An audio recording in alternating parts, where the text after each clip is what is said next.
Assalamualaikum, hope you all are fine. Welcome to Learners Academy. आज का lesson है lesson number 4, introduction to health psychology, current perspective on health and illness. Current perspective में देखा जाए तो कहते हैं कि जब हम ऐड कर देते हैं पर्सन को बायो मेडिकल मॉडल में तो हमारे पास डिफरेंट और ब्रॉडर पिक्चर आ जाती है हेल्थ और इलनेस की। ठीक है, न्यू पर्सपेक्टिव क्या है, बायो साइकोसोशल मॉडल है। ठीक है, उसने एक्सपैंड कर दिया मेडिकल बायोमेडिकल को। ठीक है, viewing as a biological factor that influence psychological and social factors, उसमें साइकोलॉजिकल और सोशल फैक्टर्स भी आ गए हैं। ठीक है, न्यू मॉडल प्रपोज करता है 3 फैक्टर्स को जो अफेक्ट करते हैं या अफेक्टेड हैं पर्सन की हेल्थ से। इसको डिस्कस करने से पहले हम बायोमेडिकल मॉडल को देखते हैं। ठीक है, the background of biomedical model में क्या होगा कि 19th सेंचुरी के में क्या था कि मॉडर्न मेडिसिन वाज इस्टेब्लिश। ठीक है, एक इंसान को पढ़ा गया like as a dissection, physical investigation या मेडिकल एग्जामिनेशन, और ओरिजिन जो हुआ था स्पीशीज़ का वो book the origin of species publish हुई थी 1856 में, और उसमें डिस्क्राइब किया था थ्योरी ऑफ एवोल्यूशन को। एवोल्यूशनरी थ्योरी क्या करती है, आइडेंटिफाई करती है place for man with nature and suggest that we were put part of nature, mean के वो विद इन नेचर इंसान ने क्या किया, आइडेंटिफाई करती है उसको, और ये भी बताती है कि हम पार्ट हैं नेचर का, that we develop from nature and that were biological beings. फिर क्या कहता है कि what is biomedical model, biomedical model है क्या। Biomedical model of medicine can be understood in term of its answers of the following questions. पहला question क्या है, व्हाट काजेज इलनेस, क्या चीज़ इलनेस काज करती है। बायोमेडिकल मॉडल देखा जाए तो उसमें क्या कहता है, ये डिजीज़ बाहर से आती है या ओरिजिनेट होती है इंटरनल इनवॉलेंट्री फिजिकल चेंजेस की वजह से। ये डिजीज़ सेवरल फैक्टर्स हो सकते हैं इसके पीछे, सच एज केमिकल इम्बैलेंसेस हो सकते हैं, बैक्टीरिया भी हो सकता है, वायरस, जेनेटिक प्री डिस्पोजिशंस भी हो सकती हैं। What is responsible for illness, क्या चीज़, हु इज़ रिस्पॉन्सिबल, कौन रिस्पॉन्सिबल है इलनेस के लिए। कहता है कि इलनेस में क्या है, ऐसे दिखाई देती है कि बायोलॉजिकल चेंजेस की वजह से आ रही है जो कि हमारे कंट्रोल में नहीं है, और इसमें ये है कि इंडिविजुअल्स रिस्पॉन्सिबल नहीं लगते, they are regard as victim of some external force causing internal changes, means कि एक्सटर्नल फोर्सेस की वजह से इंटरनल चेंजेस आ रही हैं। How should illness be treated, illness को कैसे ट्रीट करना चाहिए। The medical model regards treatment in term of vaccinations के ज़रिए, सर्जरी के ज़रिए, कीमियोथेरेपी, रेडियोथेरेपी और बहुत सारी ऐसी चीज़ें हैं जिसके ज़रिए हम इलनेस को ट्रीट कर सकते हैं। Who is responsible for treatment, कौन रिस्पॉन्सिबल है ट्रीटमेंट के लिए। The responsibility for treatment rest with the medical profession, the professionals are considered to be experts whose recommendation must be followed, means के इसके लिए ट्रीटमेंट के लिए रिस्पॉन्सिबल है प्रोफेशन, और उस प्रोफेशनल बंदा और उसके जो वो हमें देता है रिकमेंडेशंस, उन पे हमने काम करना है, उनको मानना है ट्रीटमेंट के लिए, और जिसकी वजह से हम सक्सेसफुल हो सकते हैं। What is the relationship between health and illness, health और इलनेस का क्या रिलेशन है जी। कहता है क्वालिटेटिवली डिफरेंट है, या तो आप हेल्दी होगे या तो आप इल होगे, there is no quantum between the two. कहता है what is relationship between mind and body, mind और बॉडी का क्या रिलेशन है। बायोमेडिकल मॉडल क्या कहता है कि माइंड एंड बॉडी जो है सेपरेट एंटिटीज़ हैं और ये इंडिपेंडेंटली काम करती हैं, और इसमें क्या कहता है कि इसमें this is comparable to a traditional dualistic models of the mind body split.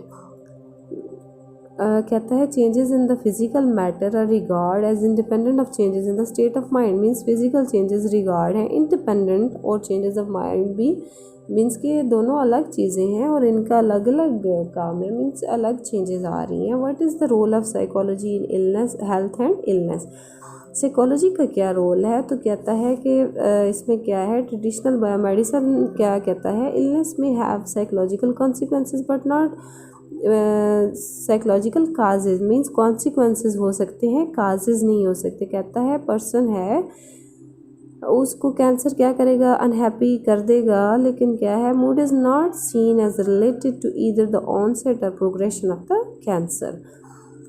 Health psychology as it's focus on the biopsychosocial model.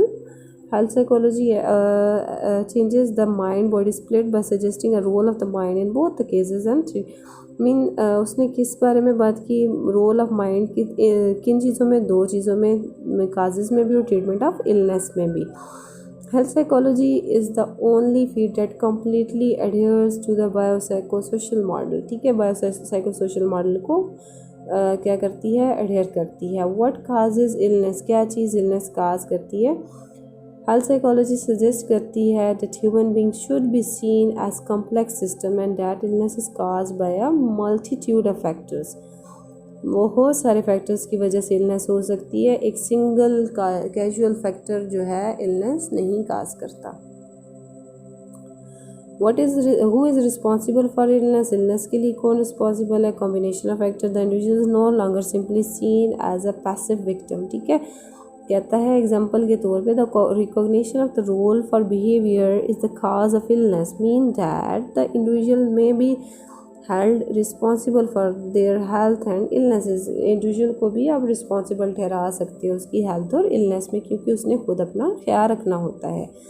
How should illness be treated, illness को कैसे ट्रीट करना है। The whole person should be treated, not just the physical changes have taken. This can take the form of behaviour changes, encouraging changes in brief and coping strategies and compliance in the medical recommendations। फिर देखता है who is responsible for treatment, कौन responsible है treatment के लिए। ठीक है, इसमें क्या है, होल पर्सन इज ट्रीटेड और सिर्फ उसका जो है फिजिकल इलनेस नहीं देखनी। Patient is therefore in a part responsible for their treatment means के पेशेंट खुद रिस्पॉन्सिबल है अपने ट्रीटमेंट के लिए।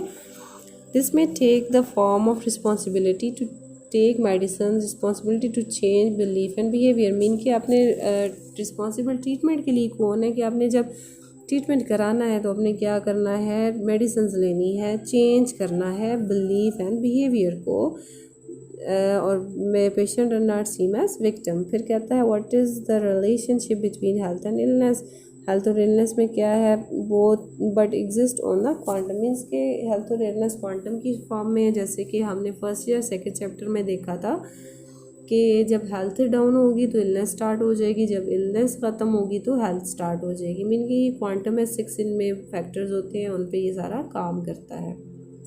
What is the relationship between mind and body, वही चीज़ है, माइंड एंड बॉडी जो है सेपरेट एंटिटीज़ हैं। ठीक है, तो ये सेपरेटली काम करते हैं। और फिर what is the role of psychology in health and illness, role of psychology में क्या है जी। हेल्थ साइकोलॉजी रिगार्ड करती psychological factors are not only as possible consequences of illness but as contributing और to its aetiology as well. Mean के psychological factors भी इसमें present होते हैं आपकी इलनेस में। द बायो साइकोसोशल पर्सपेक्टिव देखें तो इसमें ये एक एग्जाम्पल के तौर पे इन्होंने बात की है कि possible biological contribution to her becoming overweight. ठीक है, हो गया उसमें जो है क्या करना है, overweight and was heavy as a child. ठीक है, सारा की बात हो रही है। Psychological factors are probably important हैं। ठीक है जी, साराज बिहेवियर क्या था, she eat too much fattening food and get little exercise means कि ज़्यादा खाती थी और उससे एक्सरसाइज कम करती थी। And although the story did not how describe नहीं स्टोरी करती how social factors play a role in the weight problems. For example, if she imitate her mother's dietary and exercise habit, but we don't see social factors relating to Sarah's conditions। ठीक है, फिर बात करते हैं the role of biological factors. Biological factors में क्या आता है, इंक्लूड करता है genetic material and processes by which we inherit characteristics from our parents. ये इंक्लूड करता है पर्सन के फिजियोलॉजिकल फंक्शनिंग को, लाइक उसकी कॉन्टेन स्ट्रक्चरल डिटेक्ट्स। ठीक है, मॉल फॉर्म्ड हर्ट वॉल्स की बात करता है। फिर उसके अलावा respond effectively in protecting itself such as by fighting infection. फिर थर्ड पे क्या कहता है, over react sometimes in the protective function is happens in many allergic conditions में ओवर रिएक्ट करता है, लाइक पोलन और डस्ट एलर्जीज में। The role of psychological factors, psychological factors का क्या रोल है, देखिए कॉग्निशंस में क्या है, mental processes like learning, remembering, thinking, interpreting, believing and problem solving आ जाता है। ये भी बहुत ज़रूरी है, इन पे भी काम करना है हेल्थ को बेहतरीन बनाने के लिए। इमोशंस में क्या आ जाता है, सब्जेक्टिव फीलिंग जो कि अफेक्ट करती हैं, affected by our thoughts, behaviour and physiology. कुछ हमारे इमोशंस पॉजिटिव और प्लेजेंट होते हैं लाइक जॉय एंड अफेक्शन, और कुछ नेगेटिव होते हैं लाइक एंगर, फियर और सैडनेस। ठीक है, इमोशंस भी रिलेट करते हैं हेल्थ के साथ, इलनेस के साथ, और फिर इमोशंस पे भी कंट्रोल इंसान का होना चाहिए। मोटिवेशन में क्या है, साइकोलॉजी मेन रोल प्ले करती है, लाइक मोटिवेट करती है बंदे को। अगर बंदा कोई जो है स्मोकिंग छोड़ना चाह रहा है तो उसमें भी बहुत ज़्यादा हेल्पफुल होगी हेल्थ साइकोलॉजी, क्योंकि उसको क्यूज़ देगी, उसको स्ट्रॉन्ग बनाएगी कि जी you can do it. The role of social factors, social factors भी इंपॉर्टेंट है। ठीक है, people live in the social world, we have relationship with individual people के साथ रिलेशन है, लाइक फ्रेंड्स हैं, हमारे फैमिली मेम्बर्स हैं, तो इसमें भी बहुत ज़्यादा रोल प्ले करता है कि हम किस तरह से अपनी सोसाइटी के साथ डील कर रहे हैं, किस तरह से हम चाह रहे हैं। ये सारी चीज़ें आ जाती हैं हमारे साइकोलॉजी के रोल में। Thank you so much and Allah हाफिज़।